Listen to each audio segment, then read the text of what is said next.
Wanted to kiss before the episode. You're just me tooing me. Oh my god, not funny. Not even funny. That one's not making the cut. We're trying to make a show here, alright? Yeah, come on now. I don't need an erection. These basketball shorts. Proud sponsor of Fridge Friends. Friends with benefits. Fridge with benefits. Fridge with benefits. Oh yeah. Hey. Just degraded us just a little bit. It's fine. Degraded. Downgraded. Yeah.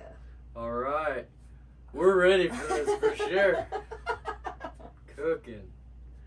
Hello and welcome to the Fridge Friends podcast. I'm your host, Jake Martin, and I'm happy to announce we finally got my wife in the fridge. Woo! Hello. Actually, she's in this fridge all the time, every day. Every day. Yeah. But finally on the podcast, you guys get to see the old ball and chain. The better half. That one fits better. Ah. Yeah. Better half. I like that. Stick with that one. The old lady? No. It's like a biker term of endearment. No. No? I'm good with that one. Oh, Live without what about it. my maiden? Shield maiden. That sounds fun. Oh. Well, We've been together 11 years, everybody. been the maiden. Maybe you gotta let them hold the applause. People are losing it after that. I'm going crazy. Yeah. Definitely has been a long 11 years. That's for Yeah. sure. That puts it like 2009, 2010. Yeah. Summer of 09. In the summer, Ooh. Lil Wayne was real big back then. Oh, yeah. Yep, those were the days of driving around, bumping Lil Wayne and Eminem and Tech, and Yeah. had a Recovery album blasting in my car for years. The only CD in my car. Early 2000s. Oh, That's yeah. how you do it. Those were the good days. We actually met each other working at Wendy's. Yeah. Yeah. Where every good love story starts, flipping burgers. Flipping burgers, not cutting corners. None of that. Everyone gets a square deal at Wendy's. Absolutely. Yeah. Didn't forget. Frosty maker always worked, so we had that going for us. That was nice. Yeah. Like McDonald's. I was in my senior year of high school. I hadn't quite got the beard yet. Not even close. Oh no. Baby face Jake over Big here. old cheeks popping out. Big old cheeks without this big old luscious beard on him. It's just a big old baby face underneath. Yeah, that's a secret. Everybody knows that. My beard is so fat out here because this is just cheek. It goes all the way into my jaw. I got a strong job. I got those fat cheeks like Rescue Rangers. You know what I'm talking? Chip and Oh Dale. yeah. Oh yeah. Back at Wendy's, 2009. Started working there. I was working there for a while, I remember. And then you got transferred over to the store. Yep, because I moved over there. Me and my sister lived together at the time, my oldest sister. And I was a senior in high school. I was a lucky kid, got to do the old alternative high school. Get kicked out of high school. Lindsey over here was going to Timberline. Woo! Yeah, the old T-Wolves. You guys had a pretty strong class. Wasn't Kaiwachi in your guys' class? Yeah, I think he was a couple... He's in my brother's class. Yeah, he was a couple years younger than us. But yeah, he went to school with us. Yeah. Timberwolves. Yeah. It was a pretty cool school. And it's kind of rough over there, but maybe that was just for me. I think high school's rough on everyone. It was a rough school at Timberline High School. It was a rough over in East Boise. Wrong side of the tracks. You guys don't know how it was for her growing up. Okay, Hey, I don't need the this. point of this podcast is so everyone gets to know why my hard knock life. Why I'm so crazy, okay? And why we've been able to make it from 2009 to 2022. That's true. Alright? Maybe I'm taking this all wrong. I could be wrong. It could be because you developed a strong foundation with the hardships you went through at Timberline High School. back then. Okay? Anyway, we met each other working at Wendy's, you know, just the American dream, flipping burgers. And you know what, everybody? She didn't even like me when she first met me. Yeah, she was mean to me. Yeah, well, this guy over here thinks he's all funny all the time. Would drive me nuts. I took my Wendy's Wendy's red shirt position very seriously. Yeah, it was kind of a big deal if you don't know. If you don't understand Wendy's, you won't get it. But it was a big deal, okay, and I took this job very seriously. So I didn't. At all. I wasn't. I don't know if I'm a fortune teller or what, but somehow I knew I wasn't going to be working at Wendy's. I could just feel like you were not committed to Wendy's. Yeah, I work hard though. You did. You did. Well, after a while, you started growing on me, and we, Is that what you call it? No, yeah, it was fun. We had some fun times there. We had a friend who had that old chop house. Chop shop. Chop shop. Yeah. Over off Boise Avenue. Or no, what one is that? Yeah, it's like Is it Linden? Linden, yeah. It was if you look it up, it was in the newspaper for a bunch of people getting murdered there. Supposedly haunted. That's where we would go to party it up after Wendy's every night when we were in high school. Yeah. Because the deal is, if you got your own place, that's where everyone wants to drink, I guess, in high school. Yeah, yeah. We had a lot of fun over there, but we were just friends for a long time. Just friends. Just friends. We were. Everyone always made fun of us for that, too. All the time. We were like best friends, and but for how long? Like a year and a half? Yeah, for at least a year and a half. But you were my best friend. I didn't have any girlfriends. I know. I always got very jealous all the time. You'd be mean to him. All the time. Oh, I still am. To my girlfriends? If I get that kind of energy, oh yeah. Oh. Call it defense mode. You think that now that we're 2022, you'd know. But there's been a long journey along the way. Like, how did we get from Wendy's to here? The first place we moved in together kind of related to Wendy's. You remember that, babe? Yeah. When I moved out of my sister's place right after you graduated high school and we weren't just friends anymore. Yeah. Yeah, I remember that. Ended up moving in together. We started dating, what, a year after we were friends? Yeah. A year after we were friends, yeah. Year and a half, maybe. And then after that, we were just like...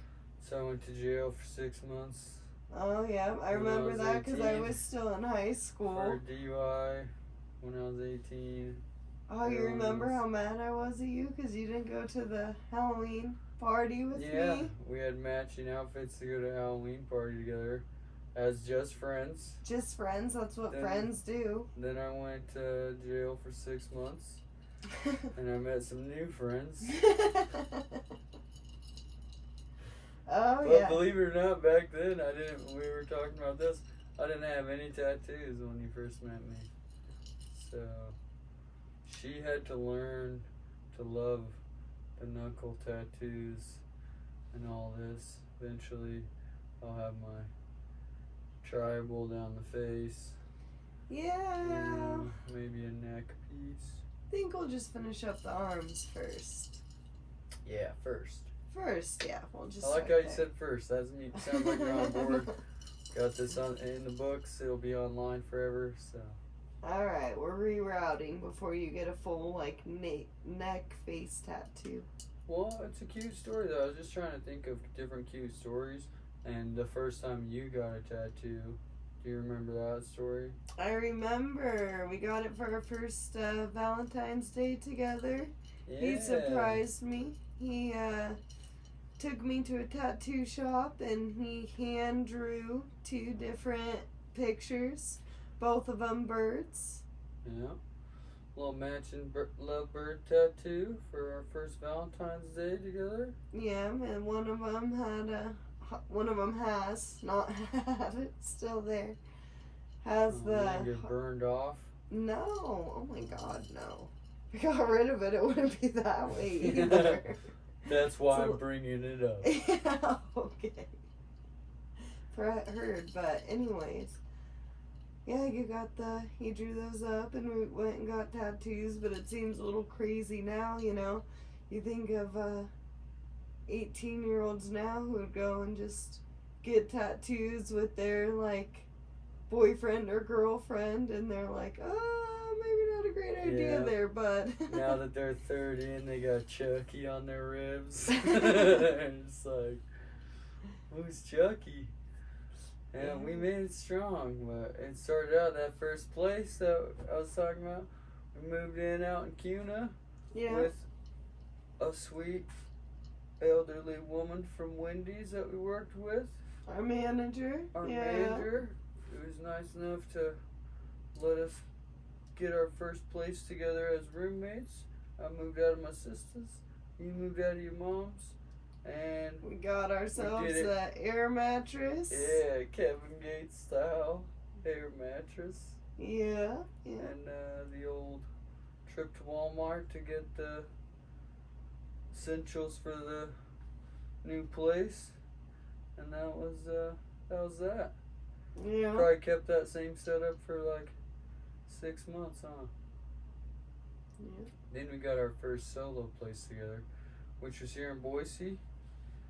Okay, that other place is way out in Cuna. Yeah. We finally got that one out on 27th.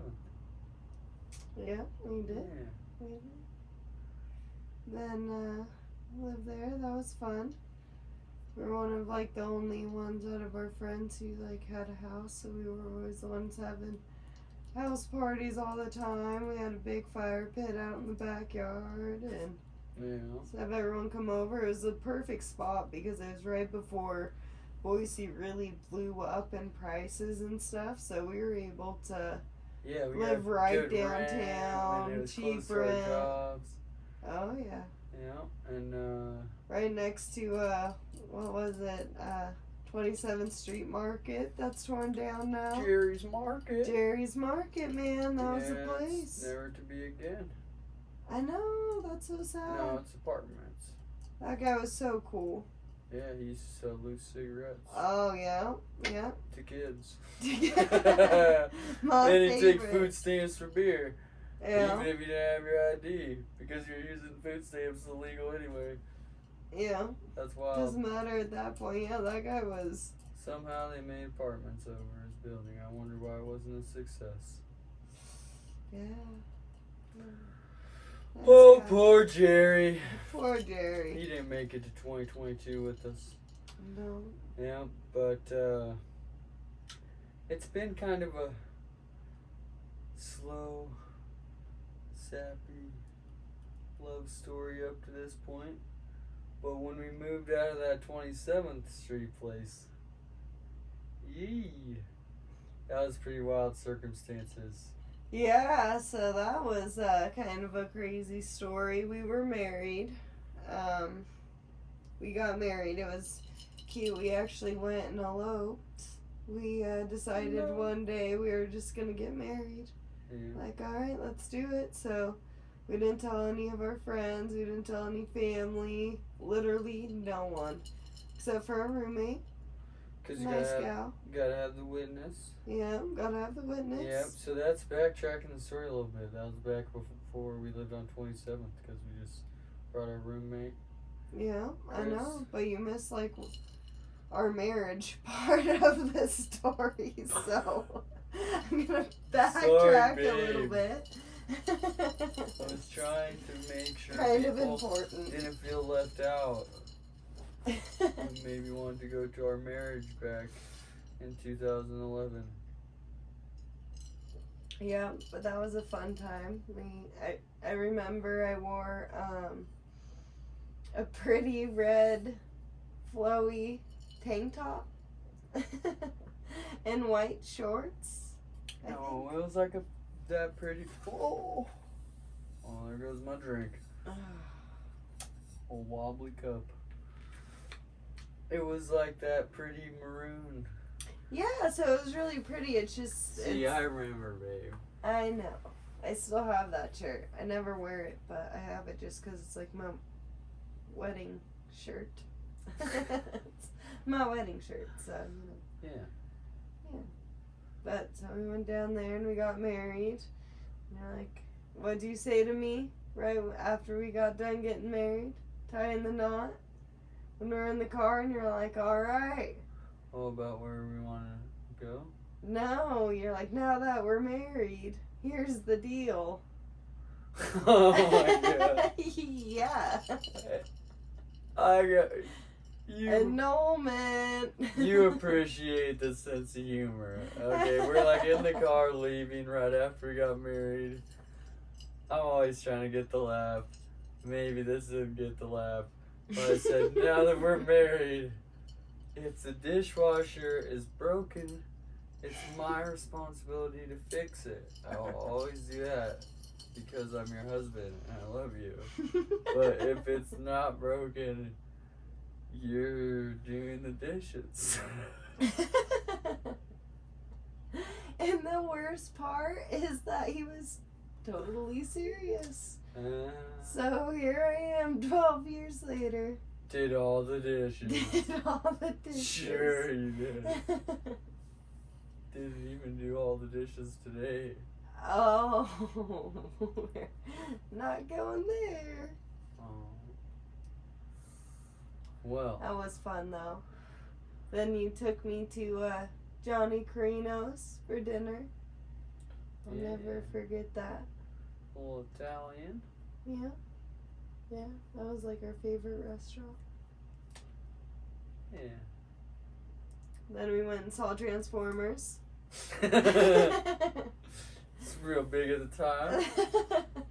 We were 18 years old, you know, living and paycheck to paycheck. We're not honeymooning. We barely even got married, just down there at the courthouse. You're still over at the old Wendy's. So I was working at the Stagecoach and also selling swimming pools and artificial Christmas trees over the phone. Oh boy, yeah, that was fun. Hustling. Yeah. Had some other jobs, and then those jobs, plus me being on parole, led to us moving out of that place. Kind of a crazy manner. Yeah, kind of a rapid, crazy manner. I've described this situation a few different ways. I want to hear. You're the guest, okay? And you're the only. Guest. You're the only other one who was there at the time that all of this went down. Give the people your story from your point of view. What happened when all of a sudden in one day I decided to go on the run, change my identity, and move to a different state for 4 years? Well, man, that was definitely a wild time.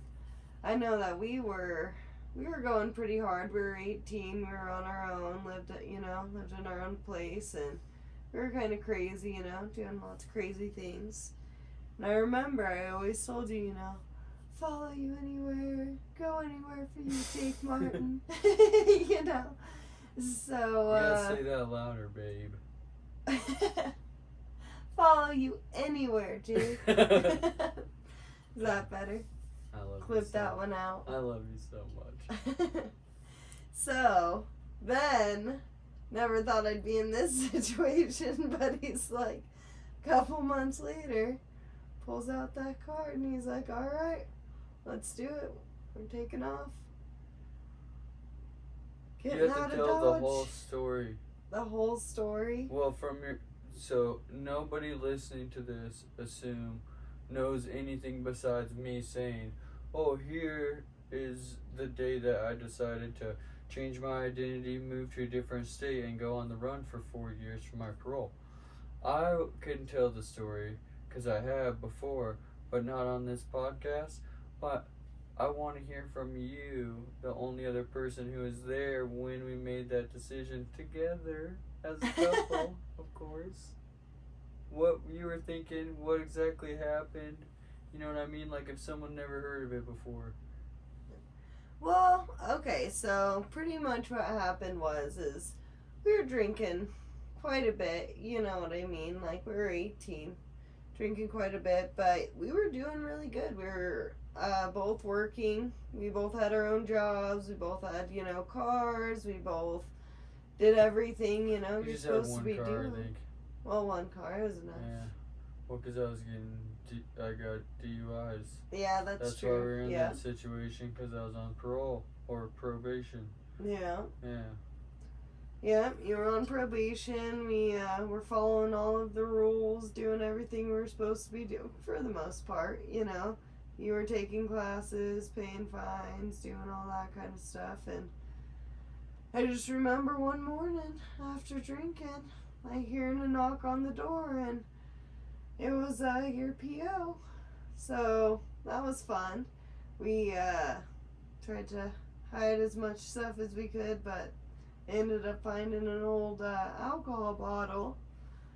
So I don't know, that whole day was crazy. It was like, it's almost kind of like a blur. I think it was like just so much adrenaline going, especially with everything that happened. But I just remember them pretty much saying that you need to come see them in your office, and that they took your phone. She's omitting a large part of the story where I was allegedly selling drugs, and my PO found out about that from my phone. Yeah. Allegedly, yeah. And so she wanted to know what was going on with everyone else in his phone. So she pretty much told him that he had to come and meet with her on Monday morning. I think this was like a Friday or a Saturday, something like that. I think it was a Saturday morning. You were supposed to go and meet in with her, and if you didn't spill the beans on everyone in your phone, you know, everything that was going on in your phone, that she was gonna charge you with having that alcohol bottle. So then she left, you know, and me and you had a lot of thinking to do, and just thinking about, you know, everything that we have been doing. And yeah, we should not have been drinking at that time, now that I'm a grown adult. But like, honestly, like, that is not all we were doing. Well, if it was just for drinking, I don't think we would have gone to such extreme measures. Because right after my probation officer left, I called the phone company, because she took my phone with her to make printouts of all the text messages in it for evidence or whatever. I called the phone company and told them that my phone got stolen. I need all the information wiped out of it.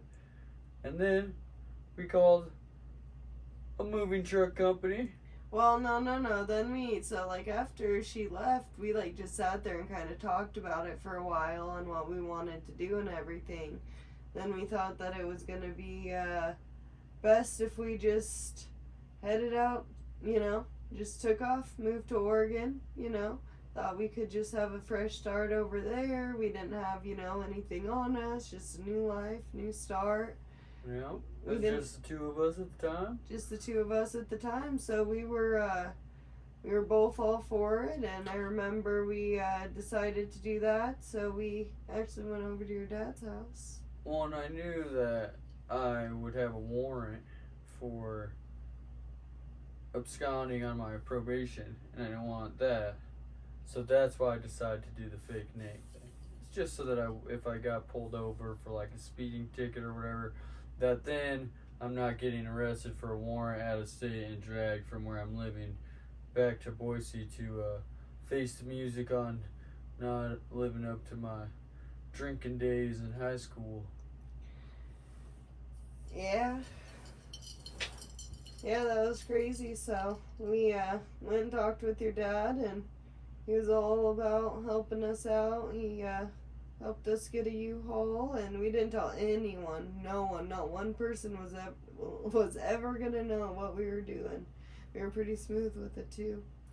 Probably not like a good skill to have, but we just ninja'd out of there by the time the one day from when the PO was there. Yeah, right after she left, we talked about it, figured out we're gonna do it, then we boxed up our entire apartment, got everything out of there, got the U-Haul, boxed it all up into the U-Haul that same exact day, and then we went over to your dad's house, and he knew what was going on. No one else did, but we went over there, stayed the night there. Oh, you missed the funny part of the story, though. We pack everything up. Then my sister said she's coming over. Oh, my God. So I drove the truck down the street, parked it down the street so I have a big moving truck. And then we're outside smoking cigarettes, trying to act like the house isn't empty behind us. We have the and blinds she's like, why do you guys closed. want to go inside and smoke some weed? Why are you guys being weird? Why don't you want to chill? And we're just like, oh no, we're kind of in a hurry, blah, blah, blah. Smoking cigs out on the front porch. Finally, she goes in there. Oh, busted. Empty. Man. Everything's gone out of the apartment because yeah. we just packed it up all in one day. What is going on, you guys? Like, I'm sorry. I gotta hit the road. Going on the lam. Yeah, that was a fun one to try to explain. Yeah. Then I told her I was going to California. Yeah. Yep. Sad story because I wasn't going to California. But she found out later on. I just didn't want to get my travel plans hemmed up. You know what I mean? We're trying to go out there and live our 20s doing what we're doing. We went out to Eugene, Oregon. Lived there for 4 years. Then, turns out, that same sister ended up turning me back in. Yep. Yeah. Rough piece. We made our peace with it though. I still got a good relationship with her after the years. But we lived out there 4 years. You want to tell any stories from that period of our life? Oh my God. Going to country fair, crazy neighbors. Well, so it was even we lived crazier. a couple places out there. The first place we lived out there, first of all, let me just tell you, when I wanted what my number one thing I wanted in this apartment to get, place to live, our domicile, was, will you rent this place to me with no ID? Cash. Yeah, worked out. We got a 1-bedroom, like, what would you say, like 700 square feet? Maybe 500 square feet. It's one of those apartments where the kitchen's in the living room. Yeah, it was like a studio, but it had a bedroom in it. Yeah. It was a crack spot apartment in the Whitaker. If any listeners from Eugene, Oregon, you know the fuck I'm talking about, okay? It's wild out there. Wild Seeing and people out, getting attacked with hatchets. Fucking crazy shit out there all the time. It's a different world out there in Eugene. Shout out to my neighbor, still lives in those same apartments. Last time I was out in Eugene, I seen his ass living there. Man, yeah, that was crazy. I remember when we first moved there, it totally flipped us around. Because it was, like, I know you're actually pretty familiar with it, you know. When you were a kid, you kind of moved in and out through Oregon and stuff, but... yeah, I just lived a different house every year. That was my childhood. Yeah. Different house every year. Sounds not as fun as your song just was about it. I don't know. You know anybody else that's went to 14 schools? I don't. 14 schools. Rack 'em up. Yeah. Never been to college. 14 schools. Still graduated though. Yeah, you did. Yeah, you graduated. After we were married too, so you're married and going to school, taking classes. Because I went to jail and I didn't get all my credits. So I did that 6 months in jail, and I had to go back and do speech class, which is a freshman class. And I'm married, going to speech class with the freshmen. I went to that class in the morning, and then I went to work every day for like 3 months, and then I got my diploma thing. Then I didn't even go to my graduation. Nobody went to my graduation. Oh, that's sad. It's okay, I didn't go myself. Oh, yeah, you didn't even It would be weird go. if Oh, my somebody, God. if everyone went and they were like, Jake Martin, and they clap, and then I don't even show up. They'd be like, oh, you trolled us. You went to my graduation. I know. I made Elsie in the back of the limo. Oh, yeah. That sounds pretty hot when you say it that way, but it was actually very romantic and very sweet.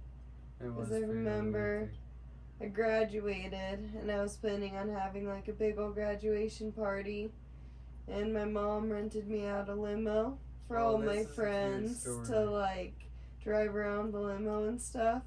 Well, it was taking me a little while to like get through everything after graduation. That takes forever, man. I should have known back then. It's gonna take her a while. Oh, okay, not my fault. Not my fault. Okay, it's crazy in there. It's crazy. It was at BSU. There was a lot going on. But anyways, so I go outside and I'm looking around for everyone, and all I see is Jake Martin standing there in the rain, right next to the limo, just waiting for me. And I was like, oh my gosh, and I like ran up to him and I was like, where is everyone? He's like, oh yeah, they all went back to your house to start the party. Oh, okay. It was raining, but I'll wait for you in the rain any day, babe. It was super sweet. It was very romantic. So we went around driving in the limo. And we were just friends. We were just friends, okay? Yeah. Just friends. Just friends at the time. Yeah. But Jeez. then I made out with friendly limo ride through the Rose Gardens. Yeah. We had that Rod Stewart limo driver. Yeah. Yep, who was ironically my neighbor. I want to double check the video thing on this. Okay. You could keep talking about your neighbor though. Just make sure it's still going good. Sometimes it's not going good, you know what I mean? That limo ride was pretty good though. Yeah. Pretty good. No? Pretty romantic. It wasn't as romantic as the first time that we had sex though, in the elementary school parking lot. Okay. Yeah, that was full of awkwardness. Nothing like elementary school parking lots. We were doing really good. It was really cute. Lots of flirting, and then just kind of like, oh, this is awkward. I didn't know you wanted to like give the deeds on all your exploits and all that, you know. But it must have been pretty good if, here we are, 11 years later, still, eating at the same restaurant, as they say. Oh my God. No, they don't. That's not what they say. What? That's pretty not sure what if they say that, they're not going to be eating at restaurants anymore. What? Babe, you're 5 stars. 5 stars. I don't know if you're trying Michelin stars. Okay, that's fancy. Yeah. Now, I'm not going to say anything about lobsters. Oh, okay. I don't want you to take it the wrong way. Alright, I'll just say you're 5. There's literally only one in way the to restaurant take that. analogy. How else are you going to take 5 that? stars, okay? Okay. Right. Yeah. Now, where were we? Living in the Whitaker. Right? Oh, boy. Yeah, but Okay. okay. We're timeline hopping now. Start going to our first festivals. Yeah. Oregon Country Fair. Shout out Oregon Country Fair, Eugene, Oregon. Still going the today. best. The best.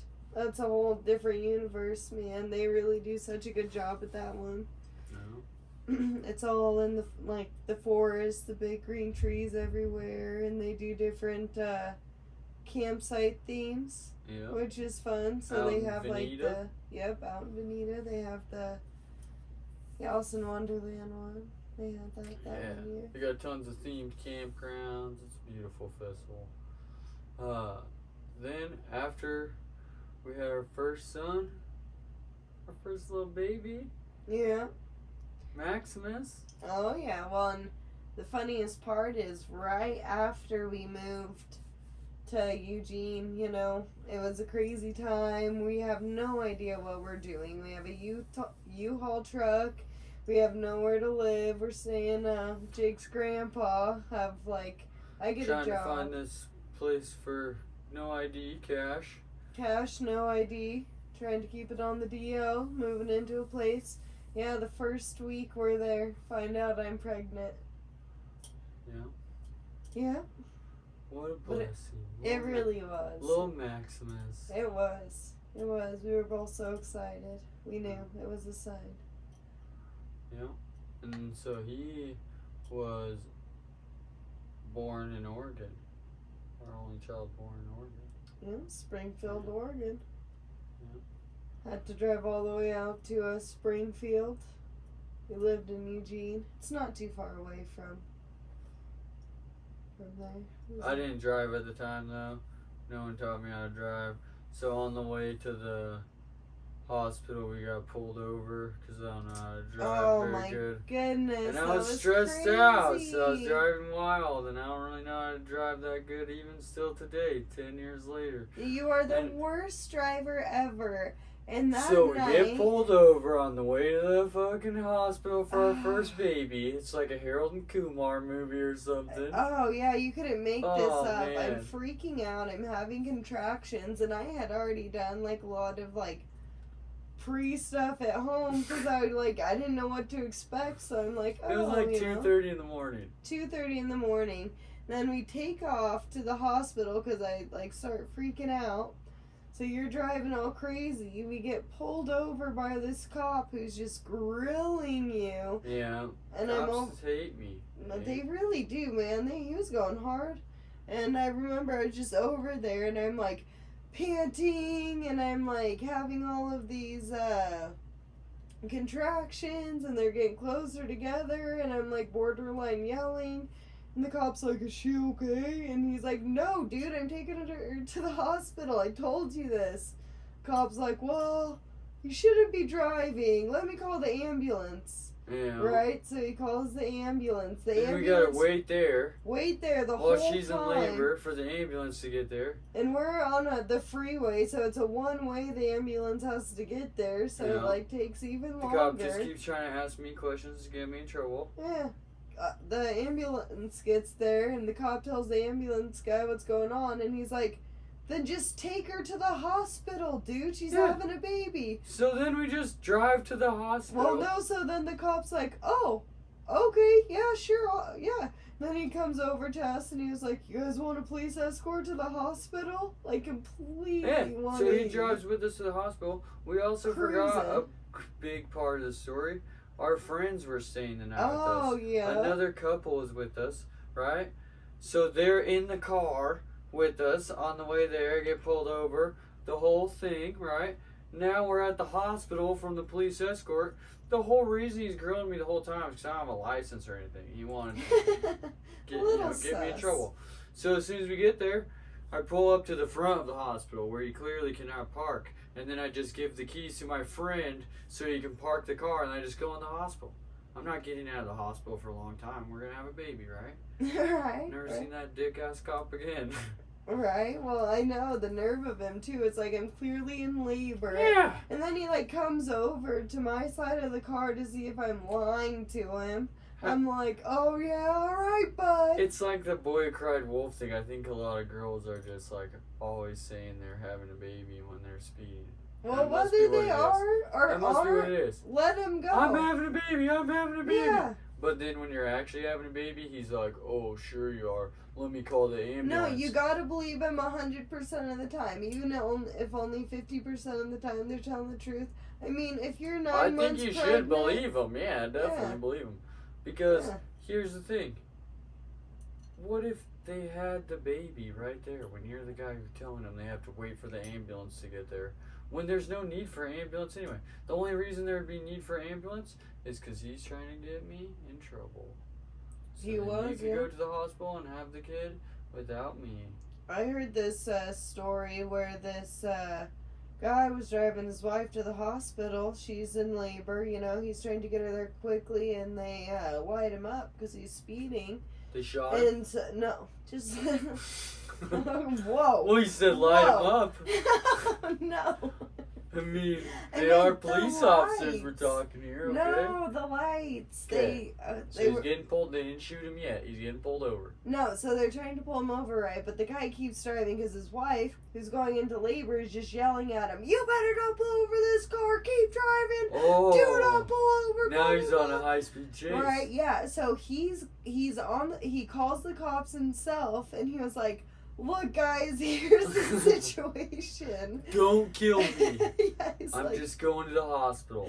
He's like, "My wife, she's like going into labor. She won't let me pull over. We have to get her to the hospital. I have like 5 police cars behind me. Let him know this is what the deal is, you know." So, anyway. So they put the spike strip out. No, so he light him up. No, oh my God, no one dies. Okay. So finally, they get to the hospital. This is a weird police story. No. Okay, no one dies. No one gets lit up. Okay. So they get to the hospital. They get the nurses come out and get the girl out of the car and start wheeling her inside. The guy gets out of the car. They tase his ass and. What did she just say before that? Nobody gets lit up. They tase him as soon as he gets out of the car. Well, I meant shot. Okay, continue. Tell me how they broke his jaw, beat the shit out of him. Go ahead. No, he didn't get shot. They just like tased him, so like that's bad, but it's not death. Yeah, you ever been tased? No, thank God. He told him what he was doing. Did he get out of the car and charge him or something? Yeah, so he gets out of the car, they tase him, they charge him, they throw him in jail for 4 No, I meant did days. he charge them or did he just get out of the car? No, he and just they got out of tased the the car. fuck He out was of him? planning on going to like Turn himself with his in wife, without being with electrocuted. the baby. Yeah, no, he just wanted to go like. Oh, he wanted to be there for the baby. Yes, obviously. They took him to jail for 4 days. So that mama went into labor by herself, gave birth by herself, and for the first 4 days. High-speed chase. What was he doing? That's a rough one. Should have pulled over and waited for the ambulance like I did on my first kid. No, I should have been like her. Get me there. Then I would have been gone for 4 days. That would have been a Plus, I bummer. would have had to go to jail under a fake name, and that's later on in this story. That's chapter, 8. No. Let's just focus on our relationship, okay? Yeah. Enough with the side stories. So we live in Eugene for a little while. with a little baby in the Whitaker, and we realized that's not the place for a little baby. So then we moved to a nicer place. Yeah, lived in a nice townhouse. Started moving out to the suburbs with the kids so that I could walk to the store and eat ice cream cones with them. That was very cute, yeah. Took him to the skate park all the time, little Maxers. Got him his own hat and little DC shoes. Yeah. Back when those were so cool. With some DCs Babe, on. those are still cool. Okay? It's just not cool if you don't skateboard. I do love DCs. I guess I just don't see them anywhere. I had the sweetest pair of DCs back in the day. Well, But anyways, yeah. lived there for a while, and then I went to Prisneyland. Yeah, that was definitely a rough time. I remember it was just a hard time in general. Like, we weren't doing too great, you know, things like that. I don't think people really understand like how much like psychological effects things can have on you, even if you don't Like notice living in the under a fake everyday. name for 4 years. Oh, absolutely. I mean, like, all jokes aside, like, no one, like, can even imagine how hard doing something like that is, you know, not talking to any of your friends, any of your family, not being able to, like, ever use your, like, real name, and anytime you, like, make a friend, you introduce yourself as someone Lied else. to him about my name. And then also this particular identity, I had to lie to him about my age too. And then I would tell him my cute story with my wife. And then I would tell him I'm 15. And then they would all think you're a pedophile. Yeah, that was kind of a weird part.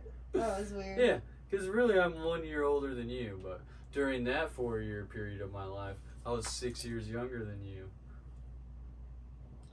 Yeah, that was definitely weird. Working construction, all the guys in the construction crew would always give you shit because you were like you were supposedly 15. Supposedly but you're 15 with a baby, 20-year-old wife at home. bossing it out at work. Hell yeah, they were impressed. Yeah.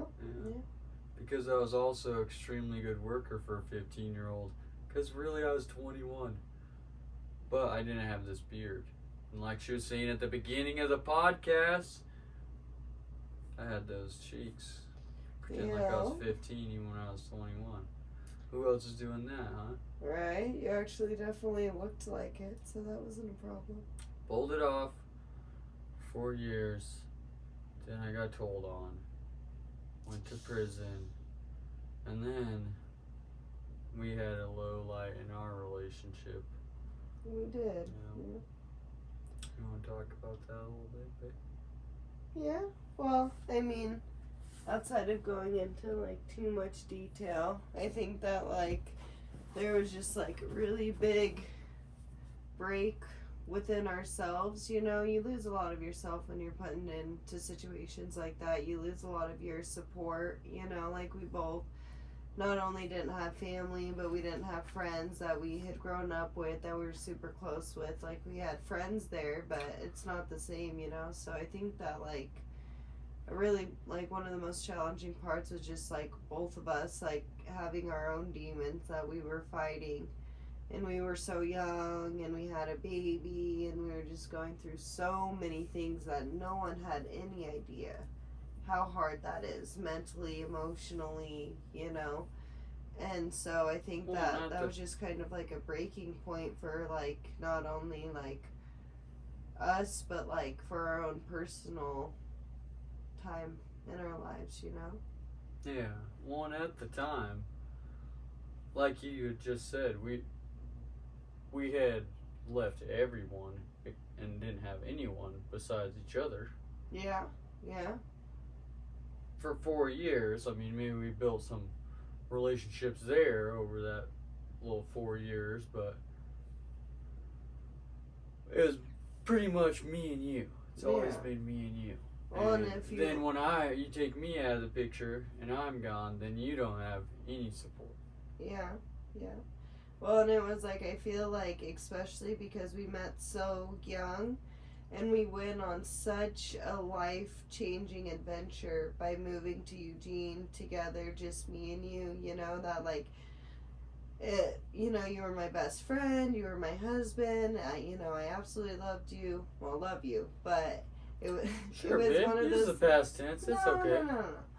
But where I'm getting at is, I think we built a, like, codependency almost, and so I think that was like one of the really challenging parts too, is that we like, because we spent all our time together. Yeah, well, not only did we lose our identity from being in Boise, but then when we, you know, were kind of having one, it was both of us kind of just living one life, you know. We would always go everywhere together, do everything together, hang out with the same people all the time, like everything was done together for so long, which yeah, because we want to do things with each other, but it's I see not a lot of healthy way relationships to like be. that too, where it's like every minute of every day is spent with each other, and Yeah, well, and we did that for a really long time, and I don't think, because for us, we're just like, oh, yeah, of course we're spending time together, we're married, that's what you do, but we didn't really understand the, like,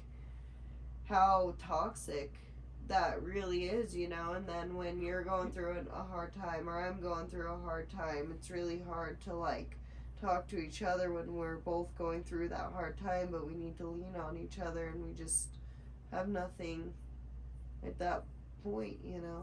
yeah, well, because when you spend all day with each other, you don't want to be arguing all the time or anything like that. And we've always been pretty good about not fighting, but if you spend every minute of the day with somebody, they get all your good moods, all your bad moods, all your excitement, all your sadness and everything, and you don't have any other type of outlet with it. And then I feel like over time, once you develop some balance and are able to kind of live your own lives a little bit and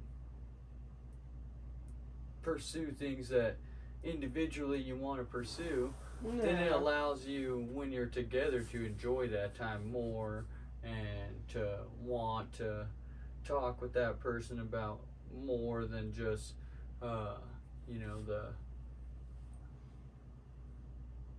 small talk daily happenings of what's going on in that moment. You kind of talk over things to help build the relationship. You talk over wants, needs, dreams, stuff like that, when you have some time in between the time with the person that you love, as opposed to I wake up anytime that we're not together is like only at work, which is how it was back then. And now I feel like it's a lot different. Yeah, well, yeah, back then, and I mean, we were so young too, so not only were we in our early 20s, which is very young for, this kind of situation, but we, like, had our own, childhood traumas, I guess, and stuff from the past too, to where we were never really taught how to deal with a lot of stuff, you know what I mean? And we were still so immature at the time, where we didn't know how to handle our emotions. We didn't know how to, speak to each other. We knew how to talk to each other as friends and this and that, but we didn't know how to deal with a lot of this stuff. And so, like, at a certain point, everything that was being said was just an argument, because we're not hearing each other. There's so much that went into it, but I think that after, we kind of had that breaking point, it was rough for a while after we got back together. I know that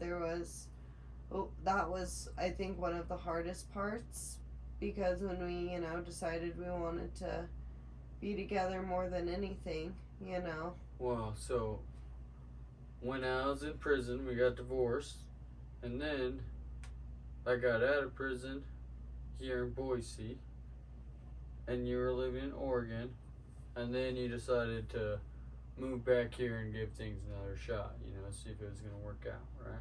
Yeah. Yeah. Well, sound pretty accurate? I just want to make sure that people follow the story, Yeah, sorry, I'm probably not super clear. Well, it's weird to tell me all these things that I know. Exactly. It's just they don't know because they weren't there, Yeah, so he went to prison and I stayed out in Oregon for a little while he was out there, and that was just like a really bad time for me. I just lost my partner. We weren't doing too good, but he was really all I had, like I had a lot of friends, but Jake was my only, that one person. He was always my rock. He was like, no matter what, I have you. And, even when we were friends, it was always that way. So losing you, not only when we weren't, doing great ourselves, but then I'm by myself out in Oregon, away from my family and friends and everything that lived here in Boise. Mm-hmm. It was rough. Because all your family still lived here in Boise. Yeah. Yeah, so it was definitely rough, and definitely had my downfall. And then you ended up getting out, and we ended up moving back shortly after. 1 year later. Yeah. 1 year trip. And then it was like, what, maybe a month after I got out that you decided to move back to Boise? Yeah. And then you moved into this house right here. Yeah. Moved in with my sister, and Jake, ironically, was living with a roommate that lived right down the road Same from my neighborhood. sister. Which is funny with how big Boise is. Yeah. So. And I met that guy in prison. And then when we got out, here's how the old penal system. I'll give you guys a little sidebar story here, alright? They let us out. We're both supposed to stay at a halfway house because court ordered stay at a halfway house for a month according to your parole. They let both of us out at 9 o'clock at night. Okay? 5 o'clock is when the office closes to tell you where the halfway houses are that you could stay at and approve you to go to one, and then they have to set up a time to meet with you and let you get a bed or whatever, right? So they let us out after that place already closes. So we're already, as soon as we walk out of that place, violating our parole, right? Because we're not going to be staying at a house we don't even know where it is until the next day when we can ask the office, right? So then this crazy guy I met in prison goes, well, I know that my girlfriend or whatever, she lives all the way out here, this same neighborhood that I live in right now. It's a long way away from where the jail is in Boise. We just walked all the way here. Took us all night, right? We get here in the middle of the night. Turns out that girl wasn't there. She was out of town. Some other guy was there. Yeah. Fun times. But then, fast forward a little bit. I'm staying at the halfway house. That guy's staying at a halfway house. I talked to him about moving out of there because no one wants to stay at a halfway house. And I get set up to move into that same place that I was at the first night. His wife, ex-wife, or his girlfriend or something's house, right? He's supposed to move in. I'm supposed to move in. Then the parole board denied him moving in, so I just moved in with her, right down the street from you. Yeah. Yep. I remember. It's funny too because back in the day when we were just friends, I remember you didn't live too far away from me, and you would always ride your bike or skateboard over to my house, especially in the middle of the night. We had a back patio, so you would just skateboard and we'd hang out there and talk all night. And back in high school? Back in high school, yeah. So when you moved next door, or when you were living next door to me after I moved back to Boise. Down the street. It wasn't like everybody loves Raymond. I mean, we all live in the same it was like a 1 minute walk. Yeah. You would still skateboard over there. Yeah, skateboard Years over. later, Hang out with the kiddos. Yeah. And then you decided that you loved me enough to give me another shot? Of course. I've always loved you, though. Always loved you. So we've been together ever since then. And we lived in this house ever since then because it was shortly after that. No, we lived in Mountain Home.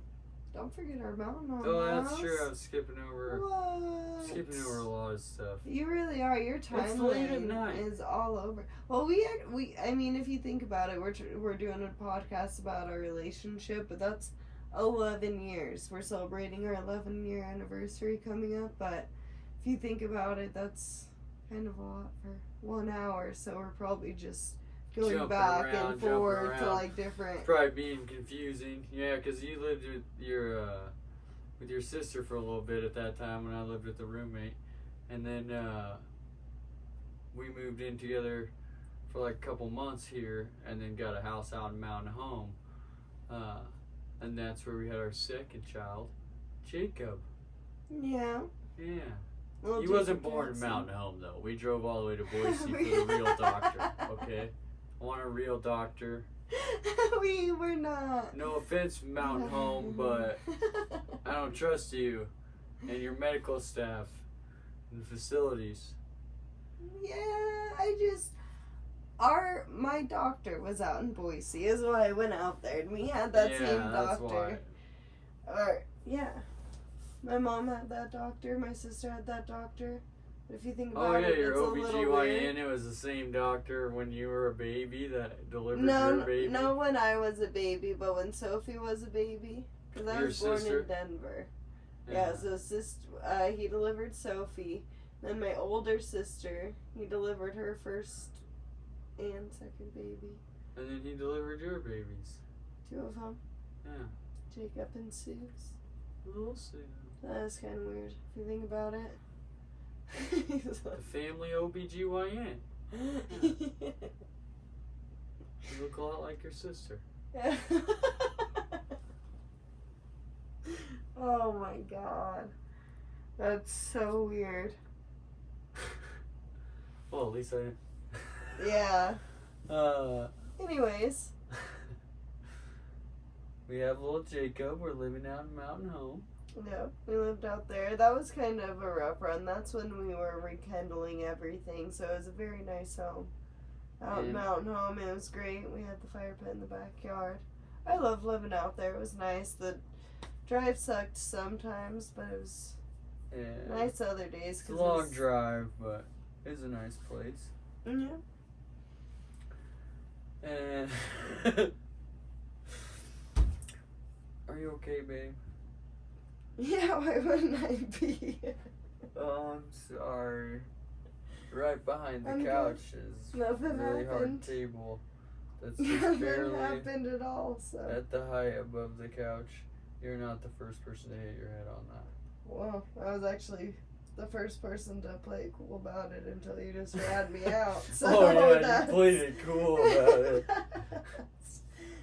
Cool as a cucumber. Alright, so not trying to like speed over all the juicy details, but I can I was fast still drinking all the time. Still drinking at all the time. And then I got pretty bad, like the worst I ever been at drinking. And a close friend of mine had passed away, and I wasn't really happy with the situation I was in my life. I was just drinking every single day. And then I got another DUI. Surprise. Third one. No, it was my fifth one. Because I got 2 in high one school, month. and then I got 1 more that in Oregon, and then I got 1. But like, did you get it? Then I got 1 more here when I hit that mailbox. Yeah. And that was the last one. And I decided not to drink anymore. Even though I had to go to prison again. For a whole year again. Yeah, but I think that was honestly like a really good turning point for both of us, though, because we, just kind of got out of a lot of crazy stuff. Eugene took us for a ride, and then we get back to Boise, and we're, still kind of figuring everything out, kind of trying to get stable and seeing, how things go, try to just rebuild. It was definitely like a rebuilding stage, and we were still going through a lot of stuff. So I think that like after that last time when, they locked you up for both of us, it was just like, all right, well, we're not going to keep doing this. What are we going to do to change, And I think that, like, our relationship had already been through so much before that, too, that I think that at that moment it was just like, all right, we're in it together, Yeah. Well, and then you really were there for me that time, and I always knew that I could count on you to,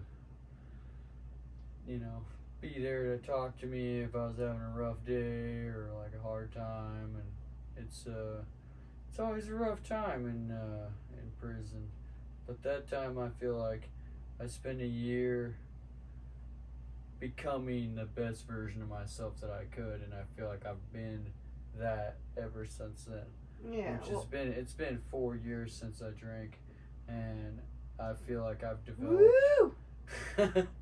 I feel like in that time I've developed like so many positive things, not just in my life, but in your life and in the kids' life, compared to like how our life was before that. So I mean, it's shitty when you make a mistake and something like that happens, but sometimes it takes a bad situation to learn a good lesson from, and I feel like that last time that I went and did a year, I was able to take every day of that time to reflect on the mistakes I made in my life and where my life was going if I kept making those mistakes. And I can tell definitely since then, if you just look back just that 4 years, how much different. Yeah, well, I think a lot, definitely a lot changed, but I think that was just kind of our, alright, we're done with that, we're gonna just, we're done being crazy, done drunk driving. Yeah. And drinking and doing dumb shit. Well, and things like that. I think we've been shown so much, the universe, I believe the universe puts in front of you what it needs to. You have to learn your own lessons a certain way, and so this whole time is just one giant journey, and we had to go through all of those hardships to be where we are now. And I think that was a really big realization too, is that okay, this is what I know, this is what I've learned, this is where I'm at right now, and we ultimately just decided that we can do better, and we can be better, and we can give our kids a better life, and that's, I think, both of us, that's always been our biggest goal, is making sure that our kids have a better life. We've always spoiled our babies, of course. We've always been there for our babies. Except that first few months when Maximus lived in the ghetto in Eugene, Oregon. He did so great. He actually, that was pretty much just his house, if you think back to it, because how many... Yeah, that's true. It was completely filled with stuffed animals, the pack and plays. We had, that giant Mickey Mouse. Giant Mickey 6 Mouse. feet tall. Oh, that thing, that thing was... Oh, it was taller than 6 feet. We've always gone all 8 out feet. For the kids. But oh, yeah, they've always been taken care of. I mean, as far as the better life thing, I definitely agree with you there that neither one of us ever had a perfect family. Not that anyone does have a perfect family, but neither one of us ever had a perfect family. And I think one thing that we always wanted and really appreciated and thought was a beautiful opportunity is that you can create your own family and build what you want your life to be. You decide how you spend every day, and if you find somebody that you love and you want to spend every day with them, and then you raise children to love the similar things as you and have good values and everything, then you end up having a different sense of family than what you had when you were a kid. You know what I mean? We always have each other, and that provides a level of reassurance and confidence that other people don't have in the back of their mind, that they know somebody will always be there for them. And then I know that that's something our kids always have, that they see the love that we have for each other in a different way than a lot of kids are able to. And it's got to be beneficial to them, you know what I mean? I remember seeing stuff when I was a kid. Well, and everyone has their own story. I'm just, and every and I just think that, with how we both have a vision of how we want our kids, what we want to give our kids and the life we want to have them growing up in, and, so that way we always make sure that we're aiming to give that to them. And it's hard though, because a lot of people ask, how long, how can you be with someone for that long, and it's just it's a lot of so many different things, because I think the biggest thing is it's never been about a lack of love. I have always loved you from the bottom of my heart. That love has always been there, no matter what, even at our hardest times. I think that it's what people don't see. I think what a lot of people don't see is that people change. So if you look back to who you were personally 3 years ago, or where you want to be 3 years from now. They're probably completely different people, right? So well, I think when I met you back when we were talking about the beginning of this podcast, when we were working at Wendy's, and I got my first tattoo, self-made, on my chest, I was a lot different. Yeah. Back then than I am now. Yeah. Well, and the But thing you is, still liked that guy.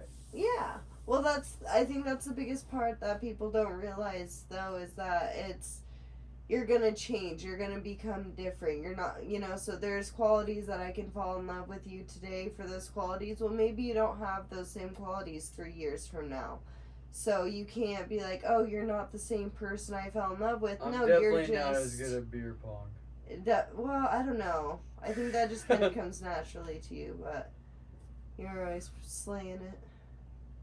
Sorry, I derail you all the time. All the time, I know. You're totally like squirrel, and then my mind falls for it, so I just like forget where I was going. I was saying a nice, touching thought, and you're thinking about playing beer pong. No, I was just trying to make jokes about what you were saying. Yeah, am I getting a little heavy? I'm sorry. That's okay. I love you. You're talking about how people change. Yeah, people do change, and you just gotta love them. Love them through all their changes. Love the new them, and just keep going, I guess. And after you really reach, like, year 8, then you're just kind of like, alright, just kind of stuck with you now, I guess. Oh, you're just stuck with me? See, this whole time I thought the new me was, like, the good guy, like the dad you want, the husband you want, but just over time, you just kind of get stuck with them, I guess. You just get stuck with them, So, should go back to wild and crazy, Jake? No, absolutely not.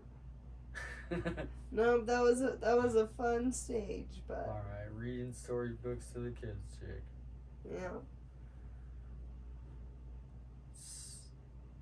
You, getting about done with this? Is that? I think we could probably do with, like, a part 2 later on. Okay. Are you gonna invite me back into the fridge? Did I do okay? I don't know, we'll see. We'll see. We'll wait till we get the reviews on this one, huh? Uh-oh. No, I'm just kidding. Maybe I'll mix in some clips of the video we made in here before the show. Probably not. Okay, I think that this is the best they're gonna get from me, so if it's not a hit, then guess I'll just not quit my day job. Alright, well, but in case you don't do a part 2 of, like, the relationship stuff, can we, like, fast forward it through the last little bit? Because we went through a long time of stuff in a short time, so maybe, like, alright, now we're here at the point where we have our 3rd child, little baby Sue. Suze! Now here we are, almost celebrating our 11-year anniversary. We have 3 beautiful children. Maximus, who's 9. Then we got JJ, who's almost 5. Yeah. Susie's, who's almost 2. And we have 3 crazy dogs. Times are crazy. Jake just kept bringing dogs home. That's why we have 3 dogs. No, he I just only kept got bringing them. 2 dogs. So many dogs. They're beautiful German Shepherds, and Yeah. then they had a lot of other dogs because they love each other, babe. And when you love each other, you make babies. You know this. So then you know this. That's why you brought. But we got rid of all of the dogs except for one puppy, little Marshmallow, and we kept him with his mom and dad because we are sweet, and so are the dogs. And then we have 3 kids, so each of them has a dog, just like Game of Thrones. Oh. Okay? Okay, so, yeah. It's the middle of the night right now. You know what's going on. The dogs are sleeping in the kids' rooms next to them to make sure they're safe. Yeah, that's true. That's very true. There's some good. There's some good. No, I love our pups. I love the pups and the kiddos. Even though they drive me crazy. And I love you. All the time. And I love that you were a guest on my show that I do in our garage inside a refrigerator. Podcast.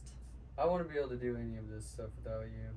I want to be able to do comedy. I want to be able to be like, how many wives would be like okay with you creating a studio inside a refrigerator and spray painting up the walls and, you know, every opportunity you get to work on comedy, you go out and work the craft, and you always make sure that I get time to work on my writing and my material and get guests to come over and do the podcast, and I get frustrated with how all this stupid equipment works together, and you calm me down, and I you know, might get a little on the fence about whether or not all the efforts I'm putting into all the different things that I'm doing are worth it or not, and you've always been the biggest support to me in that, so I want I know you know that,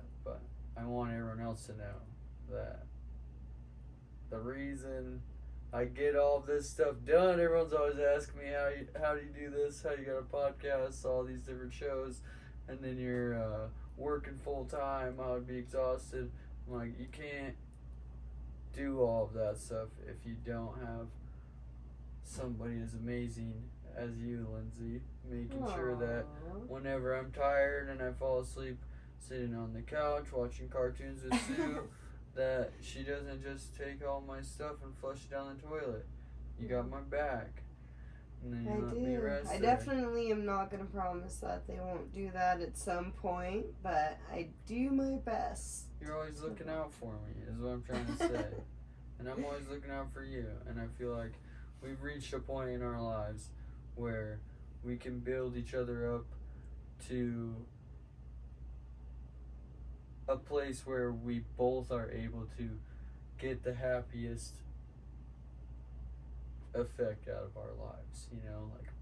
Oh yeah, I almost feel like even though we're like turning 30, well, I'm turning 30, you're already there. We're just turning 30.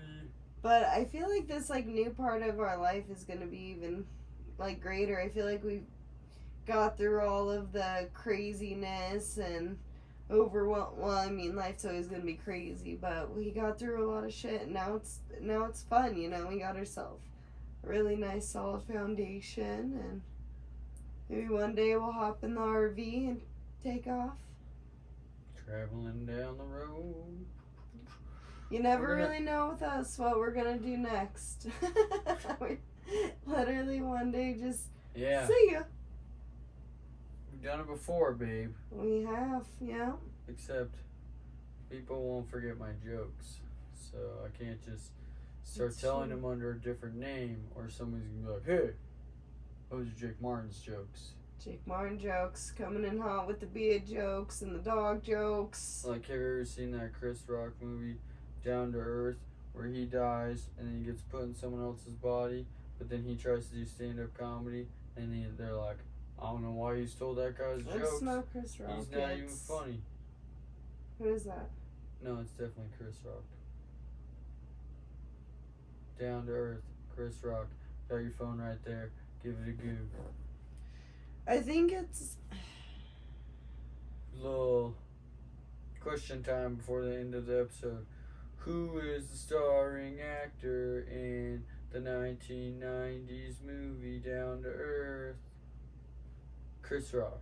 Oh man. It is? Oh no, I thought you were doing it. I saw you doing all that stuff it? with your fingers. I thought you were typing. Typing at the mic, babe. Okay. Yeah, oh yeah, you are right. You must be sleepy because my phone's recording the video. Alright. We're gonna get to bed.